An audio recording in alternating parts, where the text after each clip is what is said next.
तो नमस्कार दोस्तों, उम्मीद करते हैं आप लोग अच्छे होंगे। आज हम लोग नेक्स्ट रिवाइज हम लोग कर रहे हैं, क्योंकि मैंने ये सब पहले करवा दिया है और आपको ये सब फिर से करवा रहा हूँ। इसमें जो लग रहा है कि इम्पोर्टेंट पॉइंट है, जिसमें से प्रश्न आने की जो संभावना है, उसी को मैं टॉपिक करवा रहा हूँ और इसे आप लोग कर जाइएगा, बहुत मददगार मिलेगा। ठीक है, आप कर लीजिएगा। तो हिंदी से तो इतना बोल रहे हैं कि 35 में से 30 आने का चांसेस रहेगा। 30 का टारगेट लेकर हम लोग चल रहे हैं कि आप यहाँ से जो मेरा सेशन कर रहे हैं, आपको 30 नंबर आने का पूरा चांस रहेगा। ठीक है, 30 नंबर। आप अच्छा से मेहनत कर रहे हैं, रिवाइज कर रहे हैं, बार बार पढ़ रहे हैं, एक्स्ट्रा पढ़ाई कर रहे हैं, तो फुल गारंटी है कि हिंदी में 35 और मैथ भी आपका अच्छा खासा यहाँ से आ सकता है और इंग्लिश भी आ सकता है। ठीक है, तो अब हम लोग लेट किए बिना सेशन करते हैं। दोस्तों, सभी को मालूम है कि आपका परीक्षा कब होने वाला है। 20 फरवरी के बाद आपका परीक्षा होगा। 2025 के 20 फरवरी के बाद परीक्षा है दोस्तों, और डे बाय डे आज आपका 45 दिन है 20 फरवरी आने में। ठीक है, तो समय आपके पास बहुत कम है। जितना हो सके उतना पढ़िए, जितना हो सके उतना धो डालिए। प्रैक्टिस करना है, मैथ बहुत ज़रूरी है, मैथ भी प्रैक्टिस करते रहिए 2 से 3 घंटा रोज़, तो आपके नौकरी हाथ में रहेगा। और इसमें निगेटिव मार्किंग नहीं है, मैं बार बार याद दिला रहा हूँ आपको कि इसमें निगेटिव मार्किंग नहीं है। 35 हिंदी, 35 मैथ बहुत इंपॉर्टेंट है। देखिए दोस्तों, इसमें क्या है कि अलंकार शब्द में कौन सा उपसर्ग है, ये आपसे पूछा है कि अलंकार शब्द में कौन सा उपसर्ग है। तो इसको ध्यान से देखिएगा। उपसर्ग सभी को मालूम है कि उपसर्ग किसे कहते हैं। उप मतलब क्या? उप मतलब पहले, जो शब्द के पहले लगता है। ठीक, तब समझ लीजिए कि अलंकार में कौन सा उपसर्ग है। तो दिखने से ही मालूम चल रहा है कि अल जो है क्या है, उपसर्ग है दोस्तों। और ये उपसर्ग जो है ना, उपसर्ग की अगर हम बात करें तो ये उर्दू शब्द है दोस्तों। ठीक है, उर्दू शब्द, उर्दू है। जैसे अल हो गया, ये भी उर्दू है। खुश, गैर, ये सब उर्दू है। ठीक है, अलग राज भी जैसे दिया होता, तो इसमें भी क्या होता, उपसर्ग अल होता। आगे देखिए दोस्तों, आगे पूछा है कि नेत्रहीन शब्द में कौन सा समास है। नेत्रहीन में कौन सा समास है? ऑप्शन है द्वंद्व समास, बहुब्रीहि समास, तत्पुरुष समास, अवयवी भाव समास। देखिए दोस्तों, इसमें आपको बताना है कि कौन सा समास है। नेत्रहीन यानी आपको पकड़ना है समास। समास मैंने बता दिया है बार बार यहाँ से कि 5 से 6 प्रश्न सिर्फ समास से आ रहे हैं। ठीक है, तो इसमें आपका तत्पुरुष समास हो जाएगा, तत्पुरुष समास। ठीक है, तत्पुरुष समास में कर्ता, कारक और संबोधन को छोड़कर शेष सभी कारक जो होते हैं ना, वो विभक्तियाँ लगाकर इसका समास विग्रह किया जाता है इसमें, याद रखिए।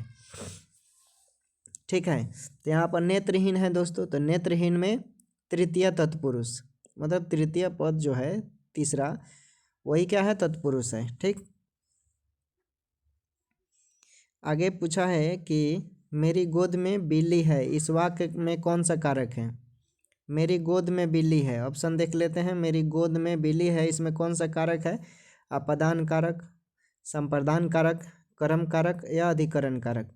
मेरी गोद में बिल्ली है दोस्तों, इस वाक्य में अगर देखेंगे, मैंने पहले ही बताया था कि कर्ता ने कर्म को करण से या द्वारा, संप्रदान को के लिए, हेतु, अपदान से, संबंध का के की, रा रे री, ना ना नी, ऐसे होता है ना। अधिकरण में, भीतर, पैर, ऐसे होता है। और संबोधन हे, हो, अजी, अरे, ए ओ, ऐसे होता है। तो आप पकड़ लीजिए, मेरी गोद में बिल्ली है, तो मैं किसके लिए आता है? मैं सभी को मालूम अधिकरण कारक में आता है। ठीक है, मैं, पै, पै, पर।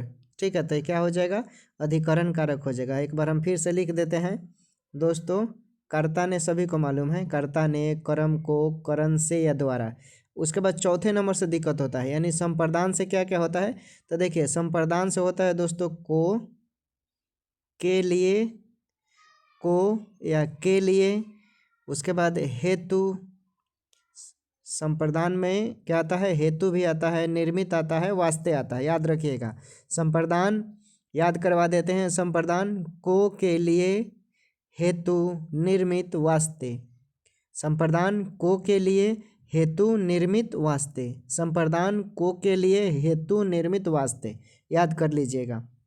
उसके बाद अपदान की बात करें तो देखिए अपदान फंसाता है, अपदान से सिंपल अपदान से होता है, बस एक लाइन में याद कीजिए, अपदान से, अपदान से, ठीक। तो कर्ता ने कर्म को करण से या द्वारा, संप्रदान को के लिए, हेतु निर्मित वास्ते और अपदान से। बचा कितना आपका, एगो संबंध, संबंध बचा। तो संबंध में का के की आता है, का की के, यानी का की के रा री रे ना नी ने, तीन को याद रखिए और इसी से सबको पकड़ना है। जैसे मैंने आपको बताया संबंध के लिए, देखिए संबंध के लिए बताया तो संबंध में आपका आता है का, ठीक, की और के, ठीक। तो इसी तरह रा री रे ना नी ने, ऐसे पकड़ना है। ये क्या हो गया, संबंध के लिए। अधिकरण के अधिकरण के लिए आप क्या लिखेंगे, अधिकरण में होता है दोस्तों में भीतर, ठीक, पर पैर, ये होता है अधिकरण में भीतर पर पैर, याद रखिएगा, ठीक। और कर्म, कर्म मतलब क्या होता है, कर्म मतलब को, कर्ता ने कर्म को करण से या द्वारा, ठीक, याद हुआ। आगे देखिए, आगे है दोस्तों कि स्थावर का विलोम शब्द क्या होगा, स्थावर का विलोम शब्द क्या होगा। ऑप्शन है जंतर है, जंगम है, ठिकाना है, पररार्थी है, ठीक है। तो स्थावर का विलोम जंगम होता है। ऑप्शन बी नंबर को देखिए, स्थावर का विलोम जो होता है दोस्तों ये जंगम होता है और जंगम का परिवाची शब्द अस्थाई होता है। क्या होता है दोस्तों, अस्थाई, ठीक है, अस्थाई या अस्थिर, अस्थिर भी बोलते हैं, अस्थिर, ठीक। आगे देखिए, आगे पूछा है कि नेकी का फल, नेकी का फल वदी, इस लोकगीत का अर्थ क्या है, नेकी का फल वदी, इसका इसमें इस शब्द का मतलब पूछा है। देखिए नेकी, ऑप्शन देख लेते हैं, जो व्यक्ति सामने आए उसकी प्रशंसा करना, उसके बाद है कि भलाई का बदला बुराई, सर्वत्र विजय हासिल करना या अधूरा ज्ञान। देखिए नेकी का फल वदी मतलब भलाई का बदला बुराई, ठीक है। देखिए बी नंबर में दिया हुआ है, नेकी का फल बदी का मतलब होता है कि भलाई का बदला बुराई, ठीक है। तो नेकी कर दिया, नेकी कर दरिया में डाल, देखिएगा बहुत सारे फिल्मों में दिखाता है कि नेकी कर दरिया में डाल, मुहावरे का मतलब क्या होता है कि नेकी करके भूल जाना चाहिए।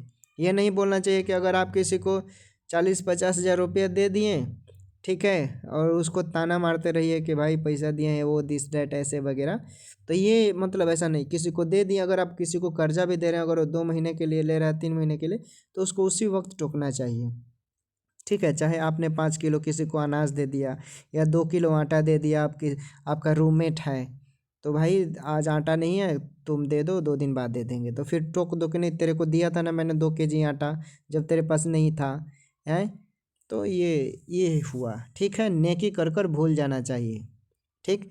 अगर आप किसी का मदद कर रहे हैं और अब फिर बोलने लगे कि मैंने तेरे को मदद किया है, तो फिर उस मदद का कोई वास्ता नहीं रह जाता, ठीक है, बेकार हो जाता है, फल की आशा नहीं किया जाता है। आगे देखते हैं, आगे है, पूछा है दोस्तों कि शुक्ल का विलोम शब्द कौन सा होगा, शुक्ल का विलोम शब्द कौन सा होगा।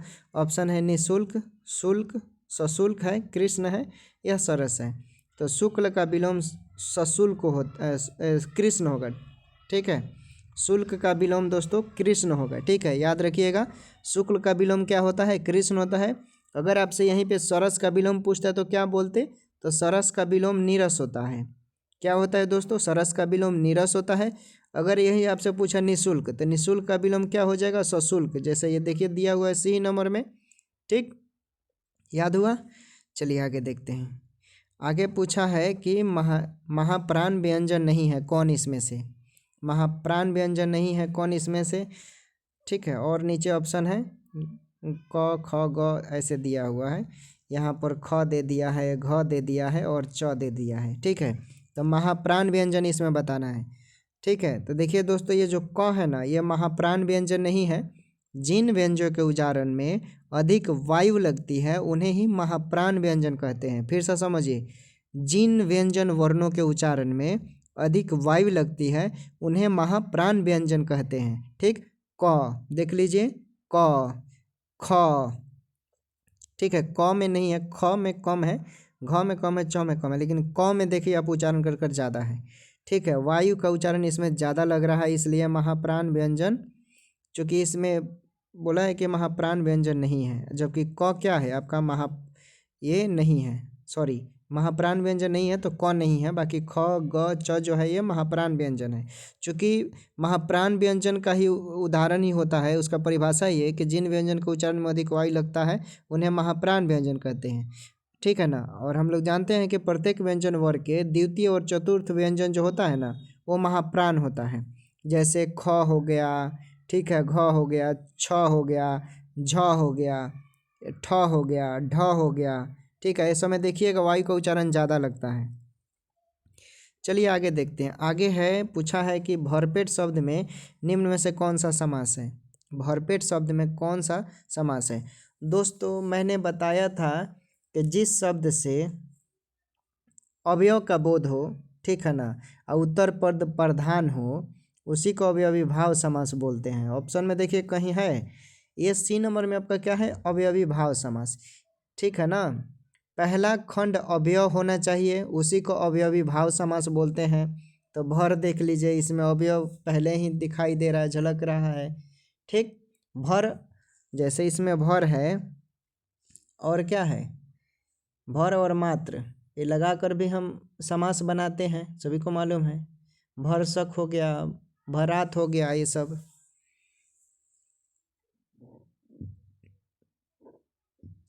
आगे देखिए, पृथ्वी शब्द का पर्यायवाची पूछा है, तो बहुत ही आसान है। पृथ्वी शब्द का पर्यायवाची कौन है दोस्तों। पृथ्वी का शब्द का पर्यायवाची क्या होगा। ऑप्शन है वसुधा, उर्वी, प्री या ये सभी। देखिए पृथ्वी का पर्यायवाची वसुधा भी होता है। ठीक है, पृथ्वी का पर्यायवाची क्या होता है, वसुधा होता है। उर्वी बोलते हैं, उर्वी मीन्स पृथ्वी होता है। भू मीन्स पृथ्वी होता है। ठीक है, और प्री मीन्स भी पृथ्वी होता है। तो राइट आंसर डी ये सभी हो जाएगा। आगे देखिए, आगे है कि पर्वत की तलहटी के लिए एक शब्द का चयन करें। पर्वत की तलहटी के लिए एक शब्द का चयन करना है और आपको बताना है कि इसमें से कौन सा दोस्तों पर्वत की तलहटी के लिए एक शब्द है। दोस्तों ये रिपीटेड प्रश्न है, ये प्रश्न पूछे गए हैं प्रीवियस ईयर में। ठीक है, ऑप्शन दिया है घाटी, बेसिन, द्रोण या उपत्याका। देखिए हम जो बता रहे हैं ना, आप ईमानदारी से आप बनाइएगा, आपको मालूम चल जाएगा कि आपका कितना सही हो रहा है, कितना गलत हो रहा है। आप ईमानदारी से बनाएंगे ना तो पक्का बोल रहे हैं दावे के साथ कि आपका कॉन्फिडेंस लेवल लो होगा, सॉरी, आप अच्छा करेंगे तो कॉन्फिडेंस लेवल क्या होगा, हाई होगा। कम करेंगे तो लो होगा, हाई होगा तो ज़्यादा आप क्या करेंगे और ज़्यादा बनाते जाएंगे। कॉन्फिडेंस के वजह से ही कई परीक्षाएं ऐसे होते हैं जो निकल जाता है। डर होगा तो आप बना कर पढ़ कर भी जाएंगे, नहीं बनेगा। तो पॉजिटिव रहना चाहिए। ठीक, तो इसमें पर्वत की तलहटी के लिए एक शब्द बताना है इसमें दोस्तों। तो राइट आंसर हो जाएगा उपत्याका, जो है ये पर्वत का तलहटी के लिए इसके लिए प्रयोग होता है।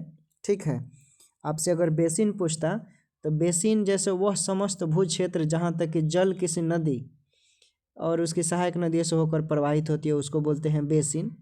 ठीक है, चलिए आगे देखते हैं। आगे पूछा है कि जिसके हाथ में चक्र हो उसके लिए क्या बोलते हैं। वेरी सिंपल है, तो सभी लोग पकड़ लेंगे आसानी से। जिसके हाथ में चक्र होता है उसको क्या बोलते हैं दोस्तों। ऑप्शन है चकारी, चक्री, और आगे देख लेते हैं। उसके बाद है कि चक्र पानी या वीणा पानी। तो चक्र क्या बोलेंगे, इसको चक्र पानी बोलेंगे। जिसके हाथ में चक्र हो उसे चक्र पानी बोलते हैं। उसके बाद है कि विद्यार्थी के लिए सही संधि विच्छेद क्या होगा। विद्यार्थी के लिए क्या होगा दोस्तों। मैंने अगर सिंपल, चलिए बताइए, विद्यालय का जो बना लेगा ना वो विद्यार्थी का भी बना सकता है। तो विद्या प्लस आर्थी हो जाएगा। ठीक है, तो विद्या प्लस अर्थी, और आर्थी नहीं अर्थी। तो देखिए इस तरह का ऑप्शन में जो होगा वो आपका क्या हो जाएगा, राइट आंसर। तो सी नंबर में देखिए विद्या प्लस अर्थी दिया हुआ है, तो यही आपका राइट आंसर। विद्या को ऐसे भी लिखा जा सकता है जो इसमें लिखा है ना, ऐसे, ये भी सही है। चलिए आगे देखते हैं। उसके बाद है कि बुढ़ापा एक प्रकार का अभिशाप है, इसमें रेखांकित शब्द की संज्ञा जो है उसी को पहचानना है।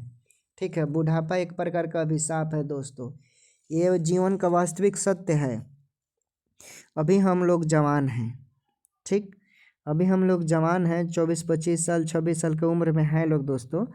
तो समझ लीजिए कि अभी हम लोग जवान हैं और बुढ़ापा एक दिन आएगा ऐसे कि हम लोग भी बूढ़े हो जाएंगे। ठीक, हमारे चमड़ी जो है शरीर का वो झूल जाएगा और एक दिन ऐसा आएगा कि वो रात आखिरी रात होगा, हम लोग दुनिया को छोड़कर चले जाएंगे। ठीक, सारा वस्तु यहीं का यहीं रखा रह जाएगा, यादें यहीं का रह जाएगा, लम्हा वो पल सब यहीं रह जाएगा। तो इसी में पूछा है बुढ़ापे के लिए एक शब्द बताना है जो अभिशाप बन जाता है दोस्तों। तो इसमें पूछा है कि कौन सा संज्ञा है, तो ये भाववाचक संज्ञा है। कौन सा संज्ञा है? बुढ़ापा। फील करते हैं ना, जैसे हम जवान हैं तो अब फील करते हैं कि हम जवान हैं, कोई लड़की जवान है तो वो बोलती है ना कि हम जवान हैं, हमको फील हो रहा है कि हम जवान हैं। ठीक, तो वही ये क्या है, फील कर रहे हैं हम। भाववाचक क्या, भाव करना, भाव, भाव खाना नहीं, भाव, भाव एक अलग हो गया। भाव लड़की लोग खाते हैं, ठीक है, लड़का भी खाता है। उसके बाद है कि समझ लीजिए कि जिस शब्द से किसी वस्तु या व्यक्ति के गुण, दशा, भाव, व्यापार, धर्म, अवस्था की बोध होता है उसी को भाववाचक संज्ञा बोलते हैं। आगे देखते हैं। आगे है कि आठ आठ आंसू रोना मुहावरे का आशय क्या है? आठ आठ आंसू रोना दोस्तों मुहावरे का अर्थ क्या है? देखिए दोस्तों, आठ आठ आंसू रोना मुहावरे का मतलब आप समझ लीजिए कि इसमें से आपका राइट आंसर होना चाहिए। ऑप्शन देख लेते हैं। बहुत विलाप करना, किसी आत्मीय को याद करना, या प्रिय के प्रवास पर रोना, या दुखी होना। आठ आठ आंसू यानी बहुत विलाप करना, ठीक है, यानी बहुत विलाप करना। ठीक, आगे है यानी बहुत विलाप करना होता है, ठीक है, समझ लीजिए। चलिए अंग टूटना मुहावरे का मतलब क्या होता है? यानी बदन में दर्द होना, याद रखिएगा। उसके बाद है कि मानस का हंस के लेखक का नाम क्या है? मानस का हंस के लेखक का नाम क्या है? ऑप्शन है प्रेमचंद, जयशंकर प्रसाद, अमृतलाल नगर, या महाप्रसाद द्विवेदी, महावीर प्रसाद द्विवेदी। ये प्रश्न बहुत बार पूछे गए हैं और पूछे भी जाते हैं, ठीक है, इसे इग्नोर नहीं कीजिएगा, नोट कर लीजिएगा आप अपने डायरी में। तो मानस का हंस जो लिखा है ना, ये अमृतलाल नागर का नाम सुना है? देखिए बी नंबर में दिया हुआ है, तो यही मानस का हंस अमृतलाल नागर ने लिखा है दोस्तों, ठीक है। इनके ऐसे बहुत सारे किताब हैं लेकिन ये इम्पोर्टेंट है। चलिए आगे देखते हैं। इसमें आपको बताना है कि नदी, समुद्र, तालाब और गंगा, इन शब्दों के क्रमशः सही पर्यायवाची शब्द वाली पंक्ति को चुनना है, ठीक है। इसमें यहाँ पर मिस्टेक हो गया, पर्यायवाची होगा। तो वही बताना है कि भाई नदी, समुद्र, तालाब और गंगा के लिए कौन सा इसमें सही शब्द है। तो सभी को देखते हैं। ए नंबर में है जाह्नवी, तरंगिणी, रत्नाकर, जलाशय, ठीक है। तो तरांगनी में क्या होता है? शैलजा, जलमाला होता है, ये तो होगा नहीं, ठीक है। उसके बाद तरंगिणी, जलाशय, रत्नाकर, जाह्नवी, इसमें भी नहीं होगा, रत्नाकर दे दिया इसलिए, क्योंकि इसमें बोला है नदी, समुद्र, तालाब, गंगा, तभी होगा, ठीक। उसके बाद है तरंगिणी में नदी होता है, रत्नाकर में समुद्र होता है, तालाब जलाशय में बोल सकते हैं, और गंगा जाह्नवी को। तो सी नंबर आपका राइट आंसर हो जाएगा, ठीक। आगे देखिए, आगे है आपका कि संकर शब्द का अर्थ क्या है दोस्तों। संकर शब्द का अर्थ क्या है? देखिए, संकर शब्द विशेष शब्द तब बनता है जब दो भिन्न भाषाओं के मेल अलग अलग होता है, समझ लीजिए। जैसे यहाँ पर रेलगाड़ी दे दिया, ठीक, ये रेलगाड़ी मैंने लिख दिया आपको। अब भाषाओं का मेल क्या होगा? रेल होगा, गाड़ी होगा, ठीक। अंग्रेजी और हिंदी का उच्चारण हो रहा है, भाषाओं का मेल, समझिए सिंपल भाषा में। संकर शब्द में भाषाओं का मेल होता है खासकर, ठीक है ना। एगो दूगो भाषा रहेगा, सिंपल याद रखिए, या तो अंग्रेजी हिंदी, या संस्कृत हिंदी, या हिंदी फारसी, या हिंदी फारसी, या फारसी हिंदी, ठीक है। अब देखिए इसमें बताना है कि संकर शब्द का अर्थ क्या होता है। तो दोस्तों संकर शब्द का अर्थ होता है कि दो भाषाओं के शब्द से मिलकर बना शब्द। अभी मैंने बताया, राइट आंसर डी हो जाएगा। चलिए आगे देखिए। आगे है कि वह वाक्य सरल वाक्य कहलाते हैं जिनमें क्या होता है। ऑप्शन है कि एक से अधिक प्रधान उपवाक्य हो, एक साधारण और दूसरा आश्रित उपवाक्य हो, तीसरा है कि एक ही उपदेश और एक ही विधेय हो, या आश्रित उपवाक्य या समुच्चय बोधक अवयव से जुड़ा हो। ठीक है, तो क्या हो जाएगा राइट आंसर। तो इसका राइट आंसर हो जाएगा कि वह वाक्य सरल वाक्य कहलाता है जिसमें एक ही उद्देश्य और एक ही विधेय हो। ठीक है, तो देखिए सी नंबर ऑप्शन को ध्यान से देखिए, एक ही उद्देश्य और एक ही विधेय है। आगे देख लेते हैं। आगे है कि रामधारी सिंह दिनकर को भारतीय ज्ञानपीठ पुरस्कार प्राप्त हुआ है। किसके लिए हुआ है? तो पिछले वीडियो में मैंने बताया था कि रामधारी सिंह दिनकर को भारतीय ज्ञानपीठ पुरस्कार उर्वशी के लिए मिला था। ठीक है, कब मिला था? तो 1972 में मिला था दोस्तों। ठीक है, रामधारी सिंह दिनकर को ज्ञानपीठ पुरस्कार कब मिला? तो 1972 में मिला, उर्वशी के लिए। तो option D number right answer हो जाएगा। ठीक है, और ज्ञानपीठ पुरस्कार 1965 ईस्वी से दिया जाता है, याद रखिएगा 1965 ईस्वी से दिया जाता है। ठीक है, और याद रखिएगा एक और बता देते हैं, 1968 में ही दोस्तों चिदम्बरा के लिए सुमित्रानंद पंत जो है ना, उनको हिंदी साहित्य के लिए ज्ञानपीठ प्रथम पुरस्कार मिला था। याद रखिएगा 1968, और 1965 में क्या हुआ था? शुरुआत हुआ है, और 1968 में उनको मिल ही गया। और यहाँ पर रामधारी सिंह दिनकर को 1972 में मिला है उर्वशी के लिए। उसके बाद है कि निम्न समूहों में से किस समूह का वर्तनी शुद्ध है? कौन सही शब्द लिखा हुआ है दोस्तों? इसमें पूछा है कि कौन सही शब्द लिखा हुआ है। ठीक है, तो ऑप्शन देखना है, दिग्विजय, कृतज्ञ, क्षितिज। ठीक है, तो शुद्ध है, यही आपका ऊपर वाला ही आपका शुद्ध है दोस्तों, यही राइट आंसर हो जाएगा, आगे बढ़ने की जरूरत नहीं है। अब इंग्लिश देख लीजिए, इंग्लिश भी आपसे कैसे प्रश्न पूछ सकता है दोस्तों। पूछा है कि डायरेक्शन, जो प्रश्न नंबर 21 से 25 है, इन द फ्लोइंग क्वेश्चन, निम्नलिखित में से जो दिया हुआ है जितने भी sentence are given with blanks to be filled, खाली एगो दे दिया है और उसमें आपको पकड़ना है 4 ऑल्टरनेटिव।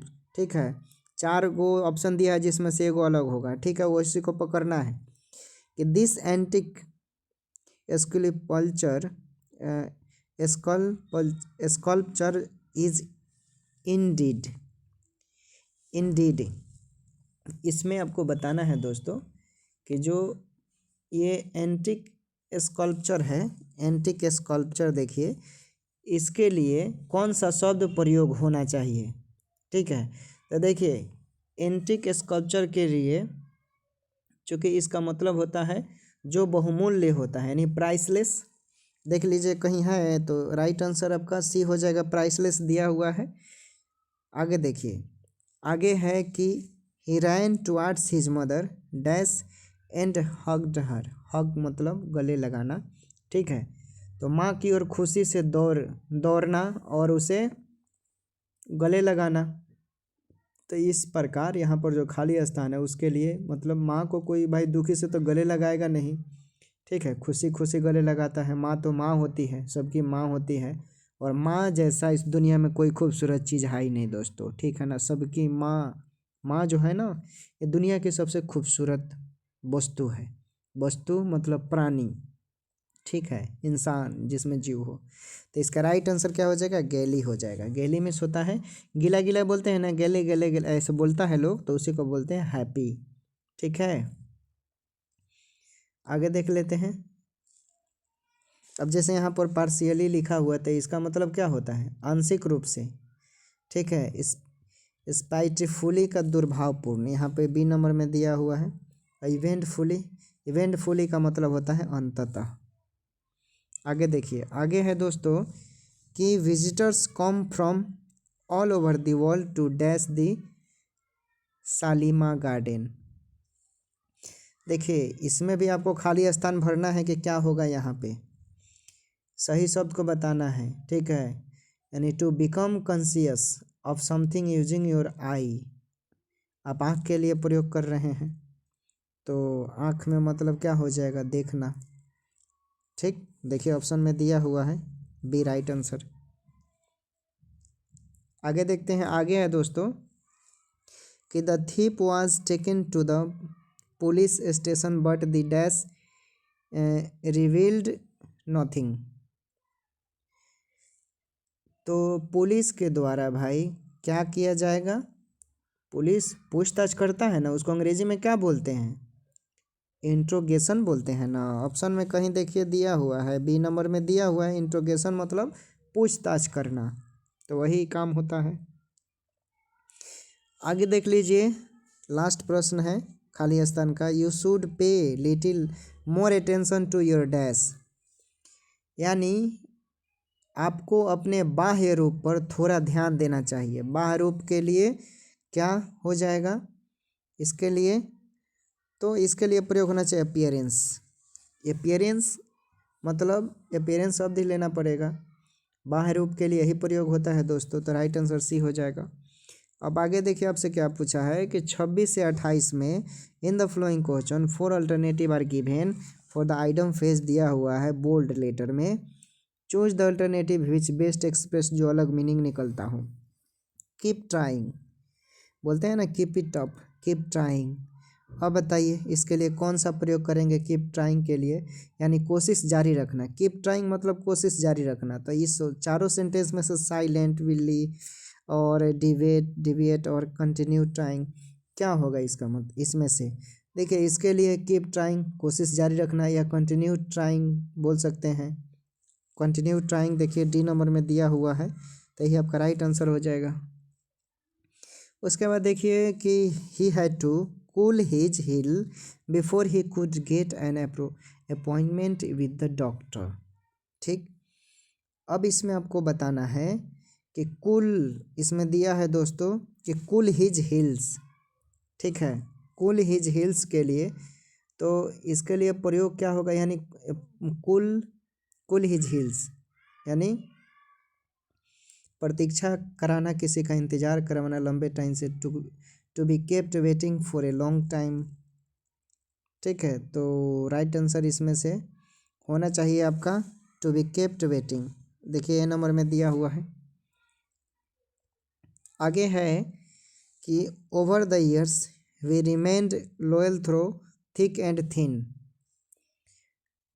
तो थिक एंड थिन का मतलब अंडर फेवरेबल होता है हर हालत में। ठीक है, थिक एंड थिन हर हालत में। I will be with you through thick and thin, मैं तुम्हारे साथ हर हालत में हूँ। ठीक है, बोलते हैं ना, तो वही पूछ रहा है, तो इसके लिए इसमें से चारों में से कौन सा सेंटेंस परफेक्ट है जो उसके लिए प्रयोग होगा, तो in spite of all the difficulty, हर कठिन हालत में। ठीक है, तो इसका राइट आंसर हो जाएगा। ठीक है, हर हालत में, यही डी। आगे देख लेते हैं 29 से 31 नंबर में क्या बोल रहा है कि डायरेक्शन, जो 29 से 31 है, in the following question there are 4 different word out of which one is misspelled, find the misspelled word. इसमें आपको मिसपेल्ड वर्ड पकड़ना है। ठीक है, कि कौन जो है भाई इसके लिए है, इसमें से कौन मिसपेल्ड है, तो ऑप्शन को ध्यान से देखिए। मिसपेल्ड इसमें इंटरप्ट जो है बी नंबर का, इंटरप्ट मीन्स क्या होता है, रोकना, ये क्या है, शुद्ध शब्द है दोस्तों इंटरप्ट। इसमें इसका स्पेलिंग मिस्टेक है, देख लेते हैं, INTERRUPT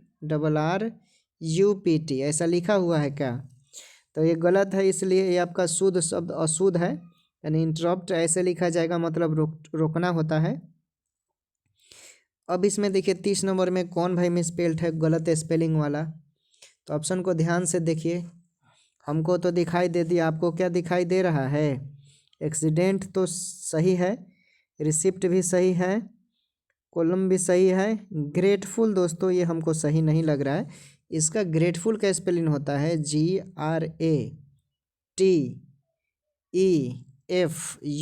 ऐसा लिखा हुआ है, नहीं लिखा हुआ, इसलिए सही ऐसे लिखा जाएगा ग्रेटफुल। आगे देखिए, आगे पूछा है कौन सा मिसपेल्ड है इसमें, तो इसमें देखिए एलर्जी सही लिखा हुआ है, डिफिनीशन का स्पेलिंग पहले ही गलत हो गया, ट्यूशन सही है, ग्रामर भी सही लिखा हुआ है। डिफिनीशन का स्पेलिंग डी होता है, ई होता है, FI होता है, NI होता है, यहीं पर ए लिख दिया, यही मिस्टेक है। उसके बाद डिफिनीशन यानी TION, तो ये ऐसे लिखा जाएगा। आगे देखिए उसके बाद आपसे क्या पूछ रहा है दोस्तों, पूछा है कि प्रश्न नंबर 32 से 34 में out of the four alternative choose the one which can be substituted for the given word और सेंटेंस। दिया है the belief that people cannot change और अवॉइड व्हाट हैपन्स। इसमें आपको बताना है कि भाग्य पर भरोसा करने वाला सिद्धांत बता रहा है, उसके लिए कौन सा शब्द का प्रयोग करेंगे। तो भाग्य पर भरोसा के लिए हम फैटलिज्म का प्रयोग करते हैं, ठीक है ना। इसके लिए शब्द जो प्रयोग होता है फैटलिज्म। तो राइट आंसर आपका बी हो जाएगा। आगे देखिए, आगे पूछा है कि to have a strong feeling of sympathy with a desire to help. मतलब कि दया भाव वाला जो चीज़ होना चाहिए वही, ठीक है। सिंपैथी दिखाते हैं ना, इच्छा जाहिर व्यक्त करते हैं किसी के लिए। कोई इंसान आपके सामने गलती कर दिया, शुरू शुरू में आप एग्रेसिव हो गए, गुस्सा वाले हो गए, और 2 दिन बाद आपका गुस्सा ठंडा हो गया, तो सिंपैथी दिखाना होता है ना। तो सिंपैथी के लिए कौन सा शब्द का प्रयोग करते हैं। तो दोस्तों इसके लिए हम जो शब्द का प्रयोग करते हैं वो होता है कंपेंसेशन, ठीक है। राइट आंसर डी हो जाएगा।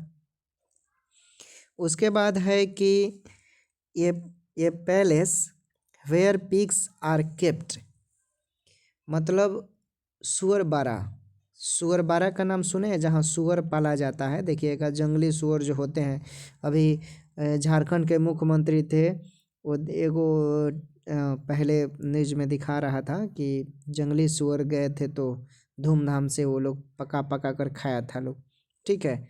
तो सुअर बारा जहाँ पाला जाता है उसको बोला जाता है, ठीक। तो इसमें ये place where pig are kept, मतलब इसके लिए कौन सा शब्द का प्रयोग होगा, यानी STY स्टाई, ठीक है। जैसे स्काई लिखते हैं ना स्काई, तो स्टाई इसको पढ़ सकते हैं सुअर बारा, ठीक है। और यहाँ पर कैनल लिखा है, तो कैनल मतलब कुत्ता घर, जहाँ कुत्ता पाला जाता है। स्टेबल लिखा है, तो स्टेबल मतलब जहाँ घोड़ा पाला जाता है उसको बोला जाता है, ठीक। और एगो बचा शेड, तो भाई इसके लिए साइबन बोला जाता है, साइबन। आगे देखते हैं।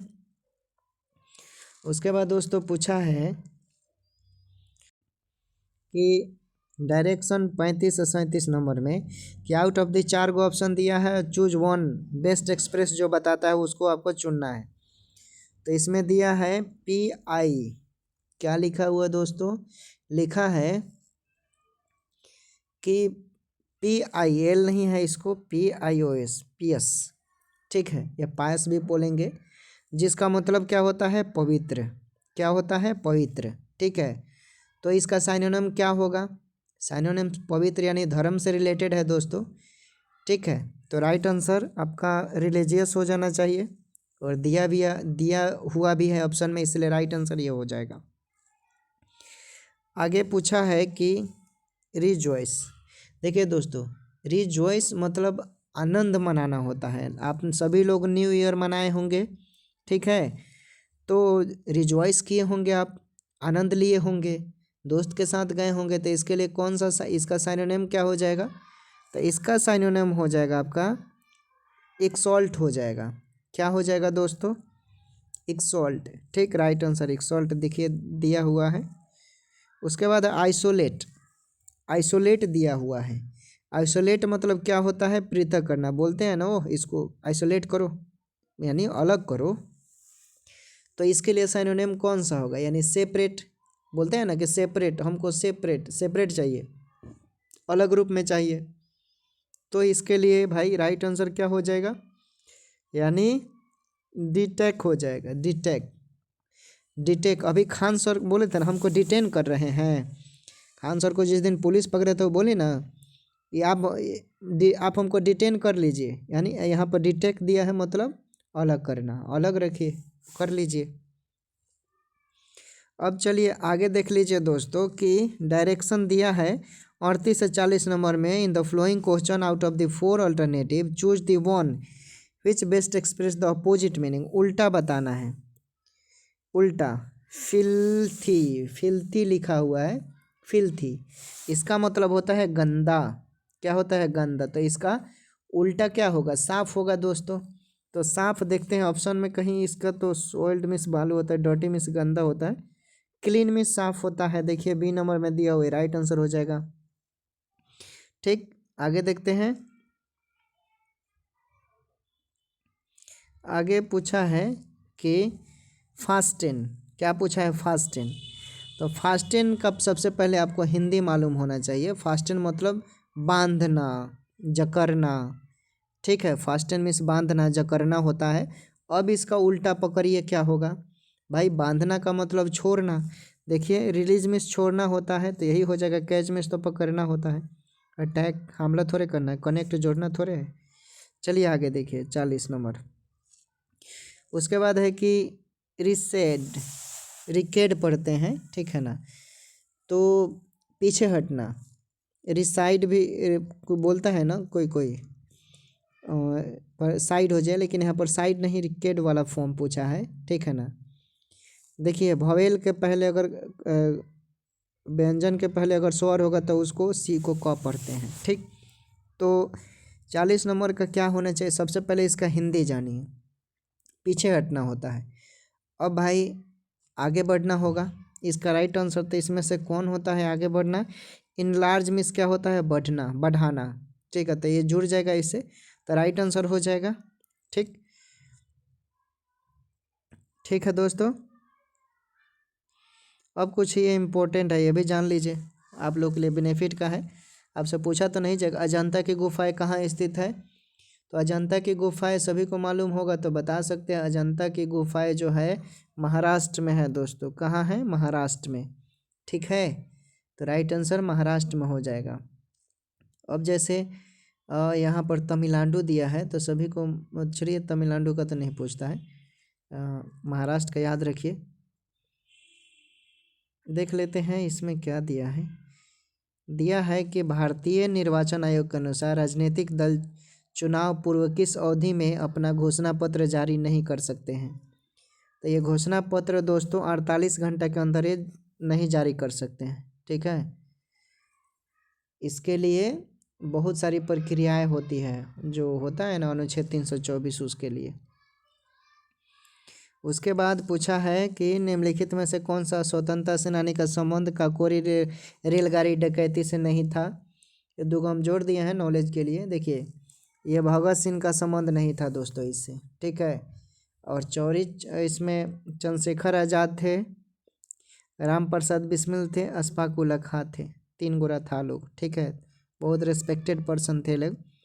तो चलिए फिर हम मिलेंगे अगले क्लास में। उम्मीद करते हैं कि अच्छा लगा होगा। पढ़िए लोग, जितना हो सके उतना पढ़िए भाई लोग। नहीं पढ़ेंगे रिजल्ट नहीं होगा, मुश्किल में पढ़ जाएंगे। ठीक है, अगले क्लास में मैथ लेकर आएंगे। ठीक है दोस्तों, टेक केयर, बाय बाय, अपना ख्याल रखें, पढ़ते रहें, देखते रहें स्टैंड पे PSC।